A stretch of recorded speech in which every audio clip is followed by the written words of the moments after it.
Café and Networking Podcast promotes entrepreneurs, business experts throughout the world. I'm Tom Reaoch, known as the King of Networking, podcasting and connecting people from my studio in Brazil.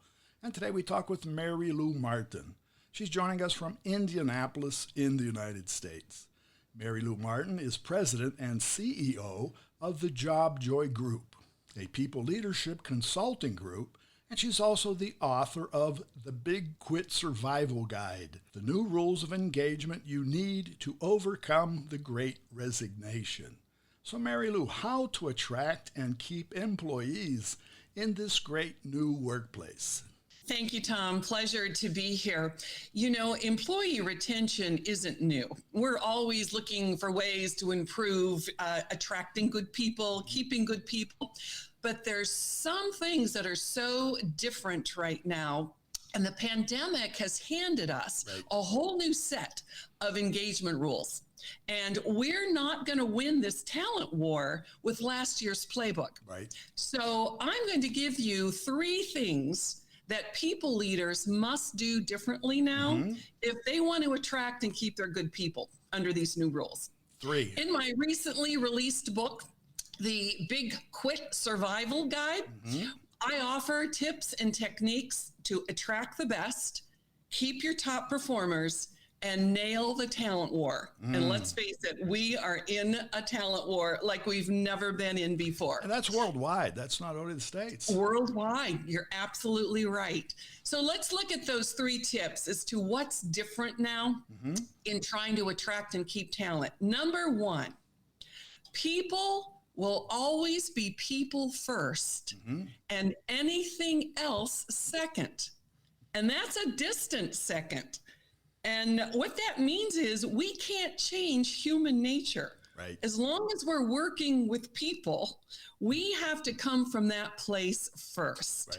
And people, as employees, have basic human needs that must be met in order for them to make a decision to stay or leave a job. It's as simple as that. You know, we make this employee retention thing so difficult.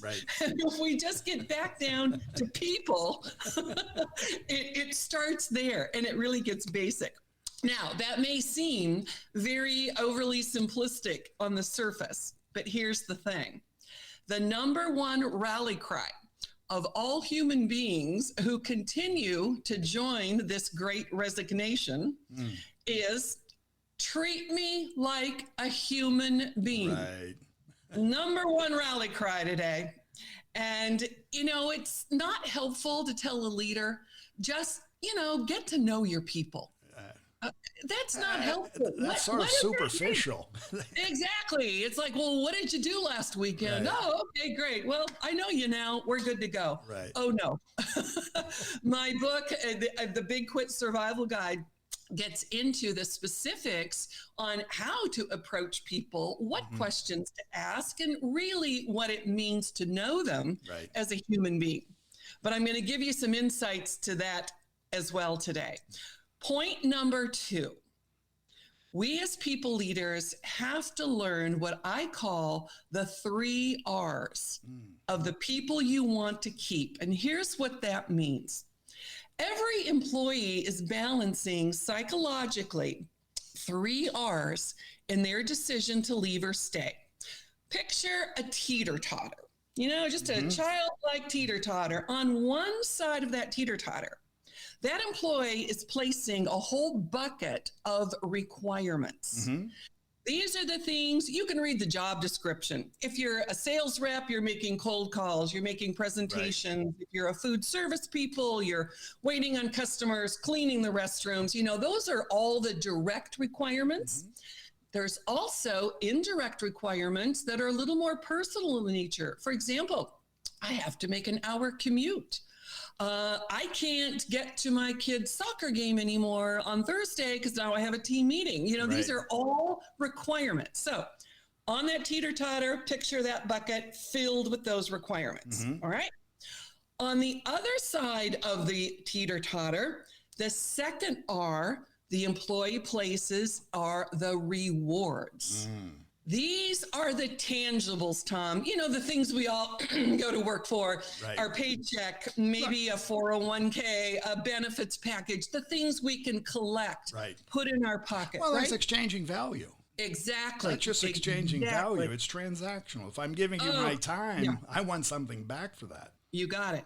So right there, and those requirements and the rewards really start to settle in about 3 to 6 months. You know, you get the honeymoon period's over, you get that true picture of what I'm doing. Now, we hope at that point, that's a pretty balanced teeter-totter, right? Right. We've got requirements, I'm putting out a lot of work, but I'm getting back, as you said, transactionally, I'm good to go.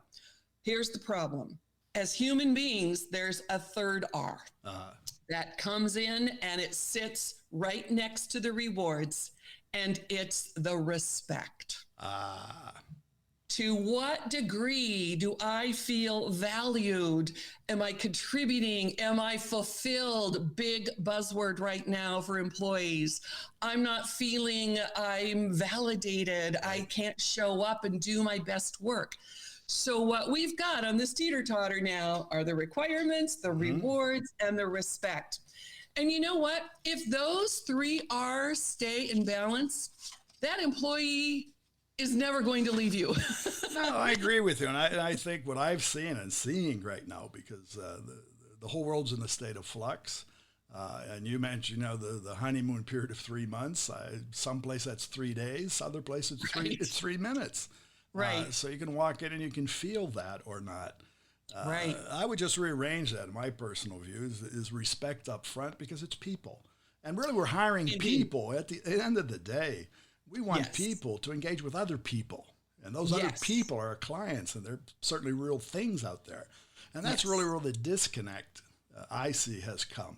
So now the more people respect and they want that reward because they've been home, they've been with their kids, they've been with their dog, they feed their fish, they do everything. They realize that as people, they have a life. And that life isn't owned by a company.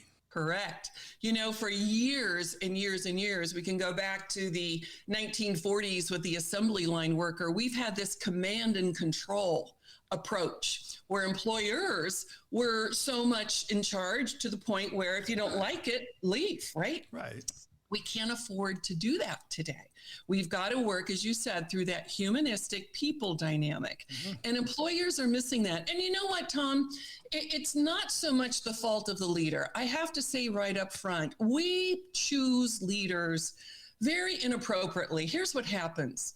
An individual contributor who does a great job at their single position gets tapped on the shoulder. And they say, hey, you're so good at putting widget A and widget B together. Guess what? On Monday, you're going to now be the new supervisor of all the people putting widget A and widget B together. Okay. You may think that's a tap, but some people think it's a push and a slug. So, right. So you go from hero to zero. You have no people training.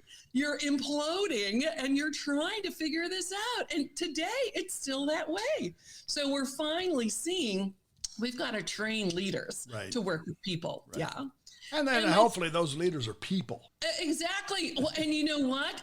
This is fascinating. The biggest group, as again in my book, The Big Quit Survival Guide, we talk about the biggest group right now leaving, who are joining this Great Resignation, are the mid-level to senior level managers. Right. That's the biggest group. And I agree, because they're the ones getting pushed and shoved. Caught in a hard place. From both sides. I'm out of here. I'm out of here. Anyway, Merrylue, we're coming to the end of our time. I appreciate that, and it's inspiring because I'm also the older generation. I'm where you got paid by how many screws and bolts you could fit together. But the world is different, and it's people. But I've also learned through networking, it's people dealing with people. It really most people have a technical understanding and background in education, but they have no feel. Even schools they don't know how to teach people to be people. So exactly. It is. This guide is a guide, right? So it's, open up any page and let's take it off, right? Yeah, absolutely. And what's so helpful to leaders, it gives you scripts, it gives you checklists, it gives you all the tactical tools that you need to deploy. You can't just tell a manager, oh, go build an authentic culture filled with trust. What the heck does that mean? But I want to leave you with one third tip here, and that's this. We can't solve a personal issue like retention with an organizational solution. That's our problem. Right. So newsflash, more bagels, ping pong tables, and craft beers are not an employee retention strategy, right? It may taste good. You may get fat doing it, but you're not going to stay. A lot of carbs. But knowing those 3 R's, having that 3R conversation is the sweet spot to get to that employee's decision to leave or stay. And that's what great start, Merrylue. How can our audience find you? Yeah, great. I have a website. If you just go to the bigquitsurvivalguide.com, you will see all the links. I do a monthly blog, free resources, things that really put the tools, as I said, in the hands of these leaders. We need help. Just getting our leaders, just working with these people. And that's my mission, is to really get these folks feeling empowered, working with people, and winning this talent war. Right. It's a whole new game. Well, thanks again for being here. It really is a survival guide. Indeed. My pleasure, Tom. Thank you for the opportunity. Thank you. And for our audience, again, it's Merrylue Martin, Merrylue, Merrylue, last name Martin, Martin. You find her on LinkedIn and also on bigquitsurvivalguide.com, bigquitsurvivalguide.com. Café and Networking is brought to us by Focus MI Market Intelligence, an agricultural market research specialist in Brazil. More information on their website, focusmi.com. Thanks for listening. Until the next time here at Café and Networking Podcast.